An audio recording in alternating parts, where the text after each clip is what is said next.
Okay, let's be real. It's impossible to scroll through the news these days without tripping over some headline about AI. It's exciting, sure, but I get it. It can feel like everyone else is suddenly an expert on algorithms and robots. It's the tech equivalent of learning a new language overnight. Exactly. And while we're not promising to make you fluent in AI by the end of this deep dive, we are going to break down what's really going on with AI in journalism. And our guide for this journey is a report from Telecom Argentina's Redacciones 5G program. It's a practical playbook for how newsrooms can actually use AI. And it's written by Alvaro Luzzi, who straddles both worlds. He's got serious journalism chops and deep AI knowledge. That insider perspective makes this guide particularly valuable. Absolutely. Now, you might be thinking, AI in journalism, isn't that like a brand new thing? Well, get this. Chapter 1 throws it back to the 1950s, and not just for vintage vibes. Though I wouldn't mind a little vintage AI right about now. Imagine an algorithm that could predict which typewriter ribbon is best for writing a hard-hitting expose. I can see the pitch now. This algorithm doesn't just type, it investigates. Mm-hmm. But seriously, 1950 was a pivotal year. The Turing test pops up, setting the stage for how we still think about machine intelligence today. It's remarkable how relevant those early ideas remain. And it's not just the tech itself, but the ethical dilemmas too. Remember I, Robot, also from 1950, shows we've been worried about those rogue robots for a while now. For good reason. But here's the thing.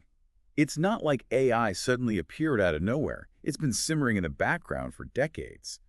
So what's different now? It's the sheer speed of development, the pace of change that's got everyone buzzing. It's like we've gone from dial-up internet to warp speed in the blink of an eye. And to understand why this time might be different, it's helpful to consider the history of AI. We've seen periods of intense hype before, followed by what are called AI winters, where progress stalled, funding dried up, and the initial excitement fizzled out. Like the tech version of a summer blockbuster that doesn't quite live up to the trailer. Precisely. So the big question on everyone's mind is, are we heading for another AI winter, or is this time truly different?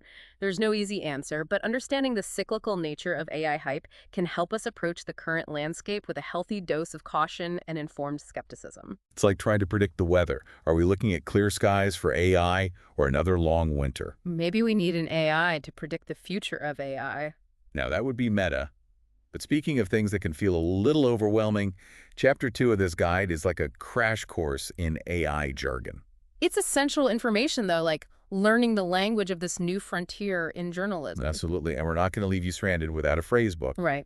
So instead of going through every single term, we're to highlight a few that are particularly relevant to you, our savvy listener, and how you experience news in this age of algorithms. Terms you might actually encounter in the wild. Exactly. So let's start with a big one, machine learning. Or ML. Or ML, for those who like their tech talk short and sweet.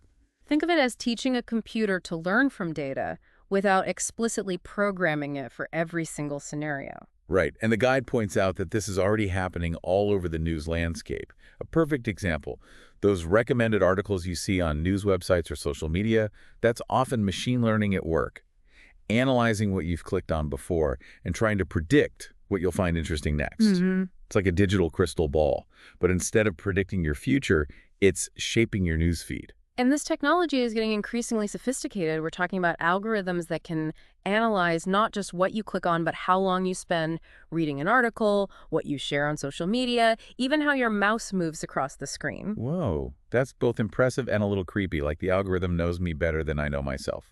In a way, it's trying to, and this brings up some fascinating questions about how our news consumption is being shaped by these invisible forces. But before we dive into that rabbit hole, let's unpack another key term: deep learning. Okay, so if machine learning is like teaching a computer to ride a bike, deep learning is like teaching it to win the Tour de France. I like that analogy. Deep learning is essentially a more complex, multi-layered form of machine learning.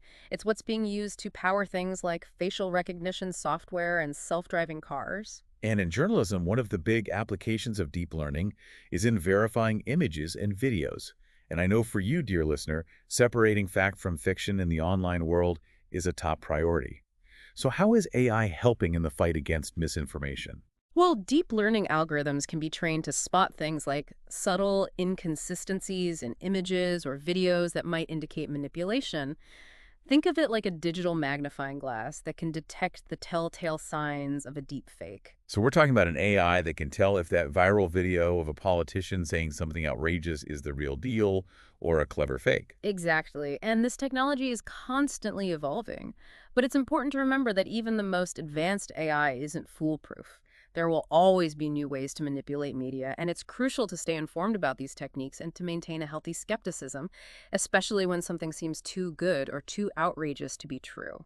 It really does feel like we're entering a whole new frontier of news literacy, doesn't it? Absolutely. Where we need to be just as savvy about the tools being used to create and manipulate information as we are about the information itself. It's not just about what's true anymore, it's about how we know. Right, exactly. And that's something this guide really emphasizes. And speaking of this guide, Chapter 4 takes us from the what to the how.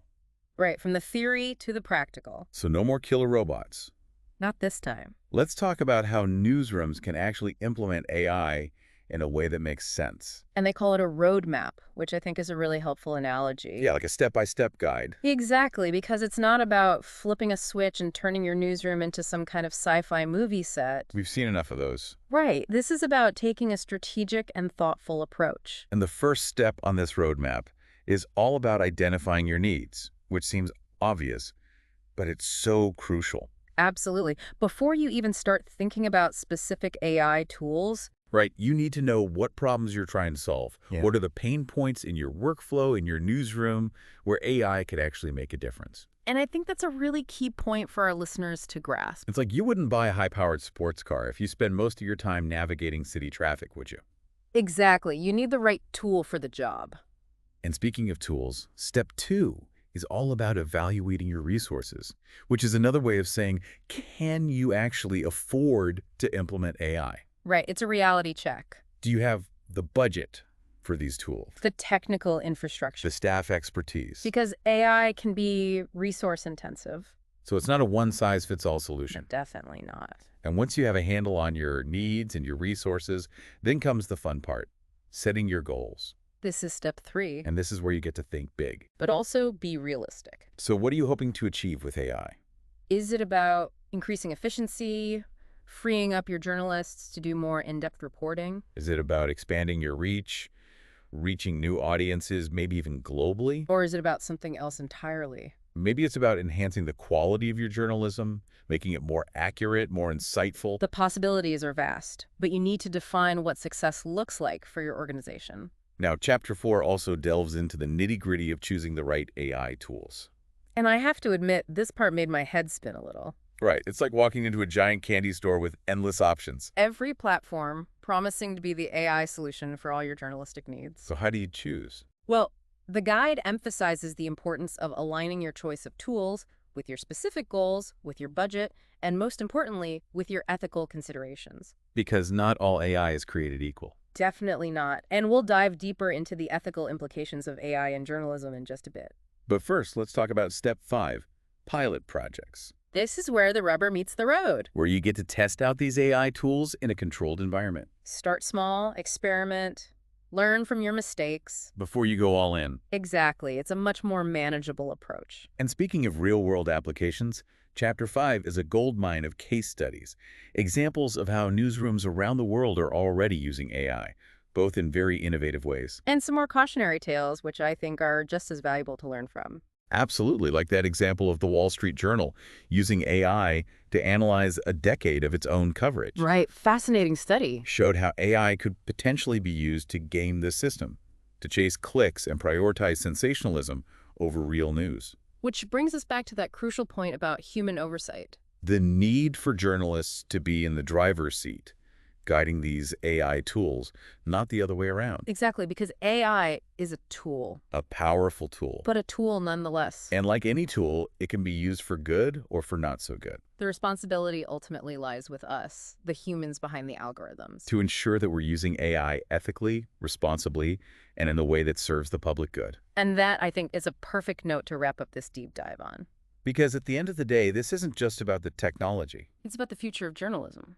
About how we can harness these incredible new tools to tell stories that matter, To hold power to account. and to keep the public informed in an increasingly complex and ever-changing world. So as you continue to explore this fascinating landscape of AI in journalism, remember to stay curious, stay critical, and most importantly, stay engaged. Because the future of news is a conversation, and we need your voice to be a part of it.